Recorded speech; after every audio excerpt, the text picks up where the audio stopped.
Hello friends, welcome back to my channel. তোমরা সবাই কেমন আছো?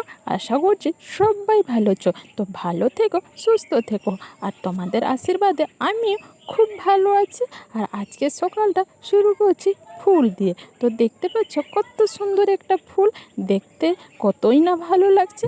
অনেকগুলোই ফুল হয়েছে, কিন্তু আমি সেগুলো কাছ থেকে দেখাতে পারছি না, কারণ সেগুলো একটু দূরে দূরে আছে। যেহেতু এটা একটা ফুল কাছেই ছিল, তার জন্য আমি বারবার এটাই দেখাচ্ছি। আর ফুলটা দেখতে কতই না সুন্দর, এমনিতেই ফুল দেখতে সুন্দর হয়। তো চলো আজকে কি করি না করি তোমরা দেখতে থাকো।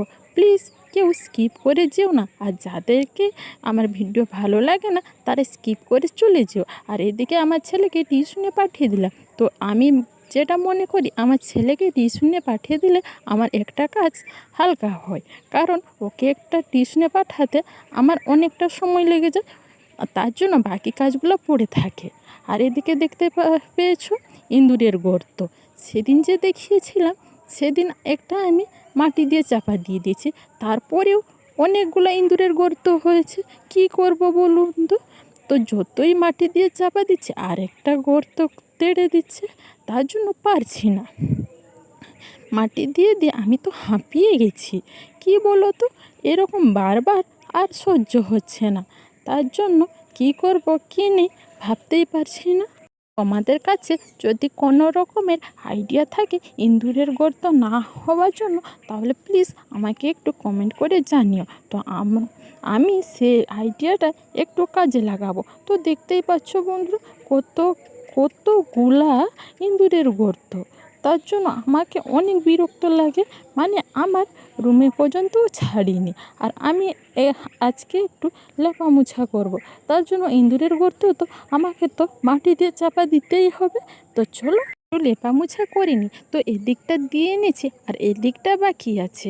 তো একটুখানি বাকি আছে, দিয়ে বললাম তোমাদেরকে একটু শেয়ার করি আমি কী রকম দিই। তো তোমরা তো জানো, যাদের মাটির বাড়ি তারা তো নিশ্চয়ই জানো তো কীরকম দিতে হয় না হয়। আর যাদের তো পাকার বাড়ি তারা তো একদমই দেয় না, তাদের খুব ভালো গো, আমি যেটা মনে করি। কিন্তু এটাই বা বলতে হবে, মাটির বাড়িতে একবার যদি লেপামোছা করো দেখতে কতই না ভালো লাগে।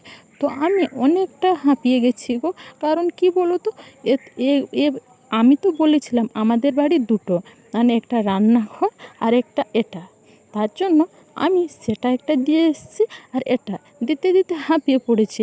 তো আমার আর এনার্জি নেই গো, যতটুকু ছিল এতেই সব শেষ হয়ে গেছিলো। আর বাসি কাজ সব শেষ করে আমি দিয়েছি লেপা মোছা, তার জন্য একটু হাঁপিয়ে পড়েছি। তারপরে দেখো ভালো করে শুকায়নি, আর শুকিয়ে গেলে দেখতে কতই সুন্দর লাগবে, আর দেখতে তাহলেই ভালো লাগছে। আর কি বলো তো, লেপা মোছা করলে বাড়িটা একটু অন্য মতন লাগে, তাই না? আর এদিকে দেখতে পেয়েছো ফুল যে দেখিয়েছিলাম, ফুলগুলো দেখো। আমি আজকে ফুল তুলিনি, আজকে তুলেছে আমার ননদ। তো তার জন্য ফুল ভর্তি করে নিয়ে এসছে, সে একটু তুললে একটু মানে বেশি করেই তুলে আর কি। কাদের বাড়িতে মাটির বাড়ি আছে আমাকে একটু কমেন্ট করে জানিও প্লিজ। আর এদিকে দেখতে পেয়েছো, আমি তো তোমাদেরকে তো দেখিয়েছি আমাদের বাড়িতে বেল গাছ আছে। তো বেলগুলা আমি সকালে কুড়িয়েছি এইগুলা। তো আমার বর কুড়িয়েছিল 3টে, আর আমার ছেলে কুড়িয়েছে 2টো, আর আমি 2টো। তো সব মিলিয়ে 7টা। তো 7টে আজকে কুড়িয়েছি। তো প্রতিদিনই এরকম পড়ে। আর এবছর প্রতি বছরের চেয়ে এবছর একটু বেশি হয়েছে বেল, তার জন্য বেশি বেশি পড়ছে। আর আমি তো তোমাদেরকে বলেইছিলাম আমাদের বাড়িতে ছাগল আছে। তো তোমরাই দেখো আমাদের বাড়িতে ছাগলগুলা কি পরিমাণে দুষ্টু করে। তো এদিকে উঠে যাচ্ছে আর একবার নামছে। তো ওদের তো ভালোই হয়েছে কি না, পাকার একটা পাঁচ পেয়েছে, তার জন্য তো সিঁড়ি, পাকার সিঁড়ি যেহেতু, ওদেরকে উঠতে নামতে ভালোই হচ্ছে। তো চলো ওদেরও ভালো হলো আর আমারও ভালো হলো। আর কি বলো তো, ওরা আমার কাছে দৌড়ে আসছে, তো দেখতেই খুবই ভালো লাগছে। আর এদিকে দেখো দুপুরবেলা আমার ছেলেকে পড়তে বসেছিলাম, তো পড়তে পড়তে ও কোথায় চলে গেছে আমিও ঠিক জানি না।